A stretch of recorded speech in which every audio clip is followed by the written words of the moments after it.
Ano kaya ang ganap? Bakit nagpapaplansya ang lola mo?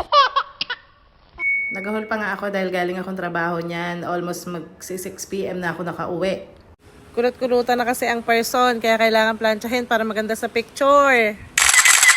O, paak ganun. Sinama ko na nga po si Olan at dito po kami sumakay sa taxikel ni Domeng Su. Malapit lang naman kasi ang venue at isa pa may karga kaming electric fan na request ng celebrant. So, nandito na po kami sa venue sa tabi ng Bahay Pangarap at nakita namin ang tsuhin ko dito. Kung saan kami nakikita nito, si Tito Eddie. Nung nakaraan sa Walter, ngayon naman dito sa may Bahay Pangarap kasi nagsimba sila. Inaaya nga namin sa loob para maki-celebrate na din. Kaso may lakad pa nga. So ito, papasok na po kami. Hinihila ni Doming yung electric fan habang nakikipagsiksikan doon sa dumadaan. Pagdating nga namin dito, magsa 7 p.m. na pero hindi pa nagsisimula kasi madami pang hindi dumadating. Shoutout nga pala kay EJ, yung photographer ni Ate Jen. At shoutout na rin dito kay Ate Girl na ayaw mag-crop top. Si Wally po siya ang host for today's event. Ito nga pala ang Golden Year celebration ni Maring Jenny or ni Ate Jen. Thank you Teacher Bell nga pala dito sa template ni Ate Jen. Tara po at panoorin natin ang ilan sa mga ganap sa program. She is Mrs. Jennifer Legrada, together with her loving husband, Mr. Jude Legrada. Let's give the award to us.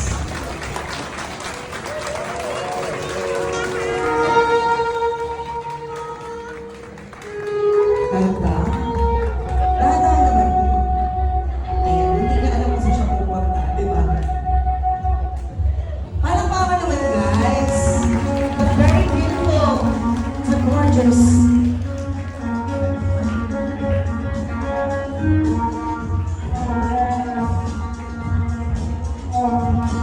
You look stunning tonight, Ate Jen. As you are beautiful. Dahil 7 p.m. na nga nag-start ang party at dinner time na nga, inuna muna nila yung pakain sa mga tao bago po mag-start yung program.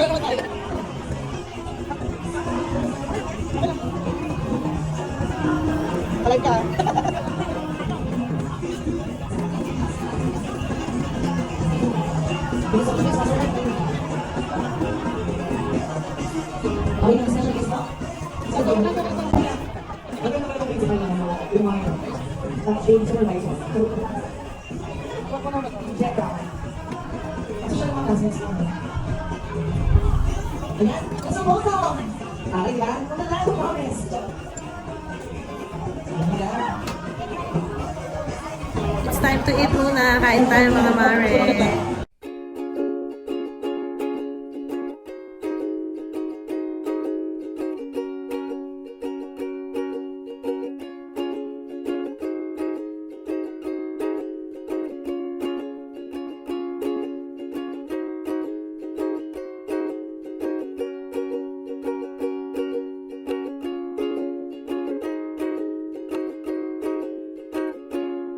After nga po kumain ay nag-start na rin po ang program. Tara at panoorin natin ang ilan sa mga ganap.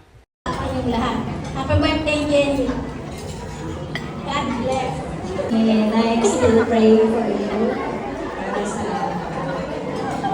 kagandahan at kamatihan. Happy birthday. I love you.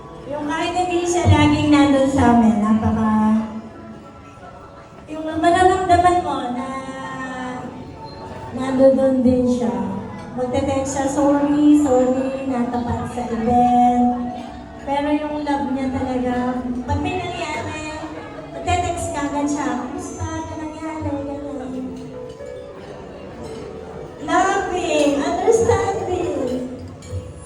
Isa sa pinaka-best na nakilala ko, na isa sa mga kaibigan ko. Happy birthday, Jen! Kahit na tayo madalas kasama, napakadali kasi matapamilan. Pero lagi kang nandyan, bigla ka na pumunta sa bahay, bigla dala ka ng food, very hindi na masahan. Thank you for the friendship and love you so much.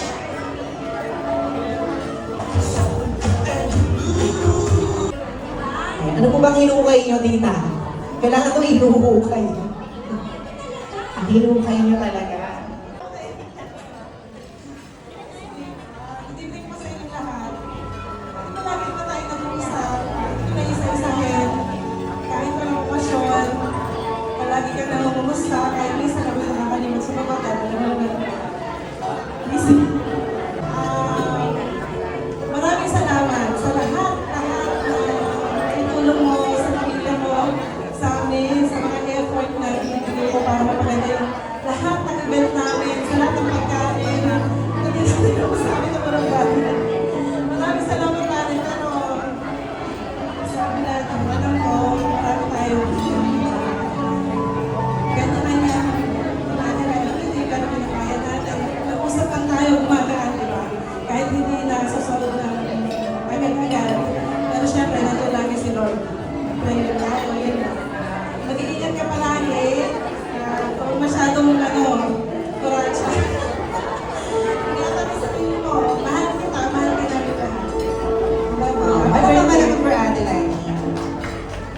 really a good friend. Not only of Ate Jen, but parang lahat na yata ng tao.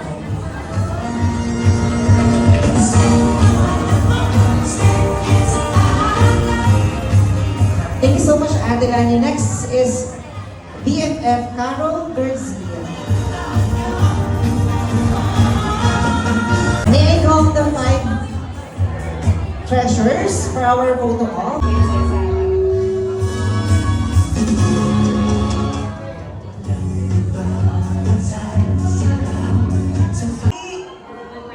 That's so sweet.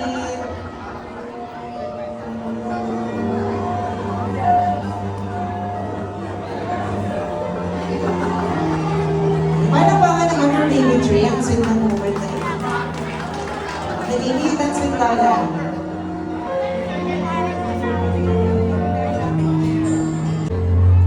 Wow, nalilitan yung Jason.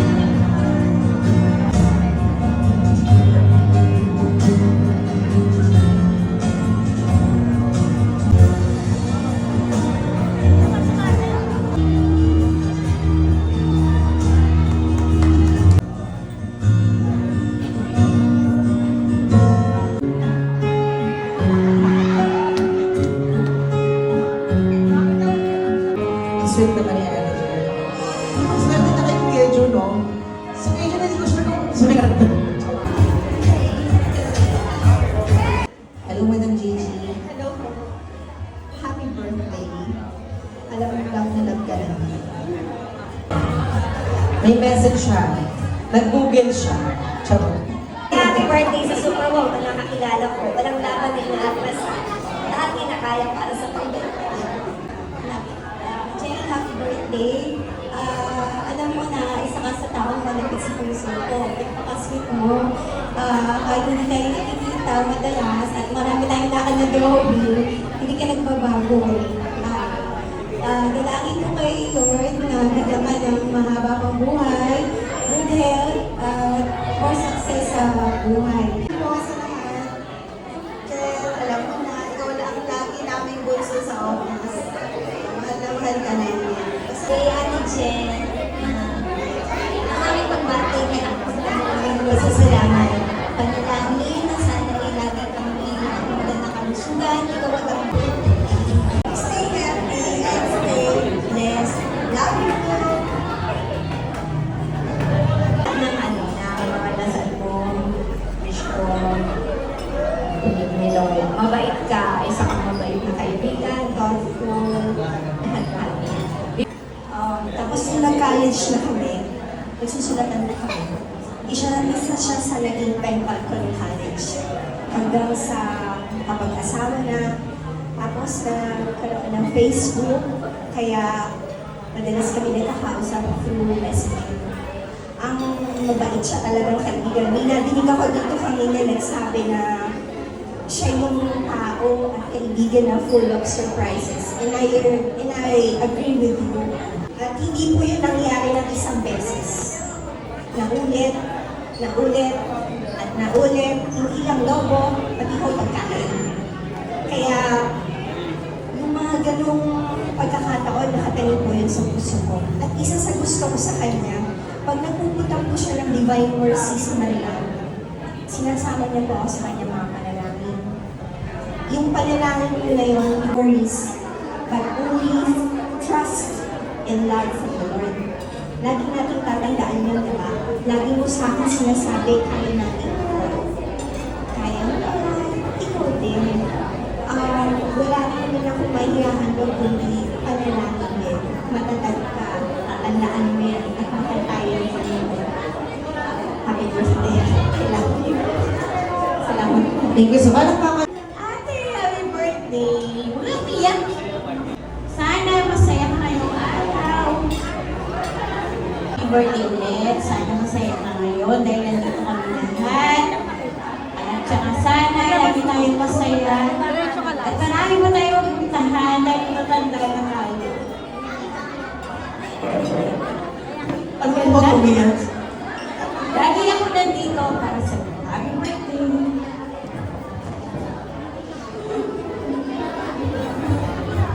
Thank you so much, Ate Loisa. Happy birthday.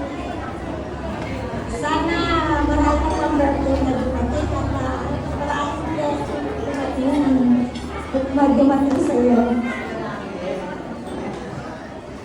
Happy birthday.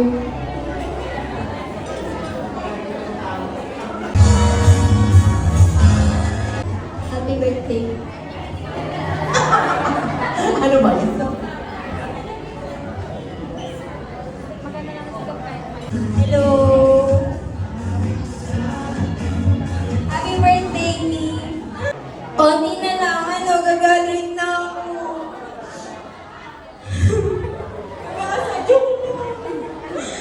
Pag ano ako, mag-ibang bansa na ako. Ay! Ano,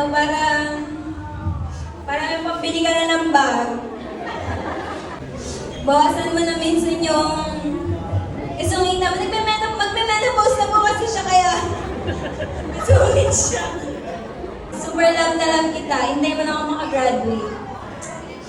Yun lang. Tinatawag. Iwala ko na lang sa iyo ang sabi ng Bible sa Philippians chapter 1 verse 6. Okay, next in line.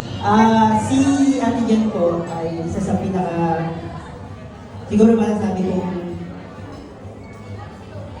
yun nga, mahilig kasi siya mag-BFF sa mga kaedad niya.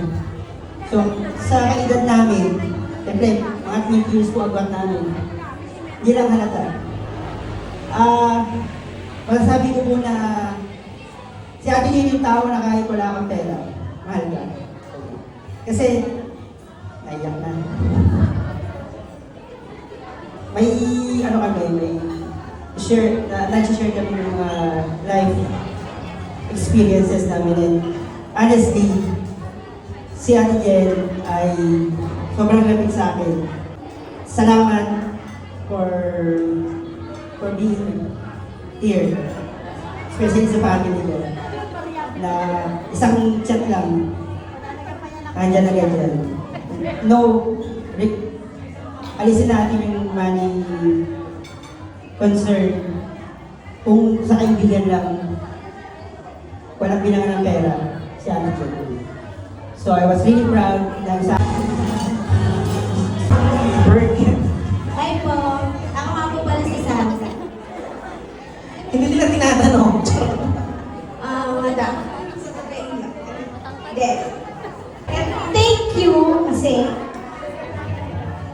mula simula, alam ko tayo ng kasama. Hanggang ngayon, hindi tayo iwan. At dito ako tutulungan kita hanggang sa pena. More birthdays to come. Thank you so much. Kahit sa mga anak ko, alam ko, andyan ka. Thank you. Happy birthday. Okay, next in line. Palakpakan naman guys for Kuya Jude. Maraming salamat po sa inyo lahat. Ayan, everyone, let's give a... Salamat po. Ikaw may birthday, Kuya. Salam naman ang sasabihin ko sa iyo. Mag-aaway pa rin tayo. Pero tayo pa rin yung magkasama. Oh, that's so sweet. Saka yung sinasabi ko lagi, I love you. Salamat. Okay na. Dahil alam naman niya kung gaano ako pa. Walang kiss. Meron, syempre. Okay, palakpakan naman guys. Ba't sa naman? Ay! I love you. At ito na po ang ating celebrant para magpasalamat. Hindi po sa inyong lahat. Parang hindi ko talaga ako sanay na ganito yung ako yung nakaupo, wala akong ginagawa. Kasi ever since na natuto ako maghanap buhay, hindi ako sanay na napapamper na ako yung center of attraction. Pero napaka-grateful ko po and I'm too much blessed. Lalo-lalo na po nung na-aksidente si JC. God sent us the best angel in the whole world. Salamat po sa tulong niyo financially and to all your prayers kasi na-survive po namin yung how many days na para kung nauuna pa kami kay JC, talaga pong napaka-bless po namin. And every day of my life, I always thank God kasi hindi niya kami pinapabayaan. He's always sending us the best angel. And I'm always praying to each one of you na i-bless po kayo ni Lord then binibless niya ako. Sa mga friends ko since elementary, high school, and college, thank you so much for spending time with me. Kahit short notice, actually po, talaga po, I will not celebrate this birthday of mine. Kaso nga lang, parang sabi ko, I will miss the opportunity na makasama kayong lahat on this special day and this is special night. Kaya po sobrang notice, I have decided to make this celebration last Wednesday, kaya po lahat ay talaga pong na-surprise. Actually, I'm not asking for any gifts. I just want to salamatan sa lahat ng oras, lahat ng araw na nandyan kayo sa buhay ko. And thank you, lalong-lalo na sa aking mahal na kumare, Maring Lani. Kasi ikaw yung tumutupad dun sa mga pangarap ko. Siya po yung kahit po ayaw na ng tatay niya ng catering namin na lagi ako niloloko na hindi po masarap yung catering namin, hindi po nila ako binibitiwan. And basta po yung friendship po namin, kahit po mga genetic engineer, hindi po kayang sukatin. And all of you, maraming salamat po that I have a big place in your heart. Yung mga kaibigan ko na nag-travel ng malayo, si dalawang Carol, one is from Rizal and the other one is from Quezon City. And the rest of you, maraming pong salamat. May the Lord continue to bless you every day. Mahal ko po kayo. I cannot thank you enough. Basta po mahal ko kayo, mga friends ng anak ko, mga friends namin lahat. Mahal na mahal ko po kayo. And thank you sa araw na ito kasi nakasama ko po kayo. God bless po. Parang ako yung may birthday dyan, Mare, na magayang mata ko kakaiyak. Kakatingin sa'yo. Anyway, alam kong deserve mong maging masaya ngayong gabi na yan dahil wala kang ibang inintindi kundi yung kapakanan ng ibang tao, kapakanan ng nasa paligid mo, ng pamilya mo. So ngayon, dahil birthday mo, deserve mong maging masaya. Happy birthday, Mare. More birthdays to come at salamat sa friendship. I love you. So yun lamang po for today's video. Thank you, Lord, sa lahat ng blessings. Bye-bye.